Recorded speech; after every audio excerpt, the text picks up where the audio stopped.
మేడారం సమ్మక్క సారలమ్మ గద్దెల సమీపంలో దారికి అడ్డంగా ఉన్నాయంటూ అధికారులు శుక్రవారం రాత్రి షాపుల్ని కూల్చివేయటం ఉద్రిక్తతలకు దారితీసింది. ముందస్తు నోటీసులు ఇవ్వకుండా షాపులు ఎలా కూలుస్తారంటూ యాజమానులు ఆగ్రహం వ్యక్తం చేశారు. అడిషనల్ కలెక్టర్ కారును అడ్డుకొని రాస్తారోకో నిర్వహించారు. ఈ నెల 21 నుంచి 24 వరకు మేడారం మహాజాతర జరగనుంది.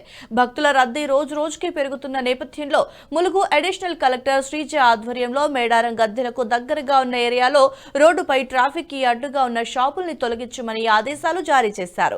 ఈ క్రమంలో శుక్రవారం అర్ధరాత్రి జేసీబీలతో 2-3 షాపుల్ని కూల్చేశారు. మిగతా వాటిని కూల్చేందుకు మరుసటి రోజు ఉదయం అధికారులు రాగా ఉద్రిక్త పరిస్థితులు తలెత్తాయి. యాజమానులు ధర్నాకి దిగారు. నోటీసులు ఇవ్వకుండా షాపుల్ని కూల్చడం ఏంటంటూ మండిపడ్డారు. గత వర్షాకాలంలో షాపులు కొట్టుకుపోవడంతో తీవ్రంగా నష్టపోయామని, ఇప్పుడు ట్రాఫిక్ జామ్ పేరిట దుకాణాలు తీసేస్తే ఎలా అంటూ ఆవేదన వ్యక్తం చేశారు. భక్తుల సౌకర్యార్థమే ఇలా చేశామని సర్ది చెప్పే ప్రయత్నం చేశారు కలెక్టర్. కానీ షాప్ యాజమానులు మాత్రం తమకు ప్రత్యామ్నాయ స్థలం చూపే వరకు షాపుల్ని కూల్చొద్దంటూ పట్టుబట్టారు. ఈలోపు ఏటూరు నాగారం అడిషనల్ ఎస్పీ సంకీర్తు జోక్యం చేసుకుని వ్యాపారులకి సర్ది చెప్పారు. మంత్రి సీతక్క దృష్టికి తీసుకెళ్లి సమస్యని పరిష్కరిస్తామని హామీ ఇచ్చారు. ఈ క్రమంలో షెడ్ల కూల్చివేత నిలిచిపోవడంతో వ్యాపారులు నిరసన విరమించారు.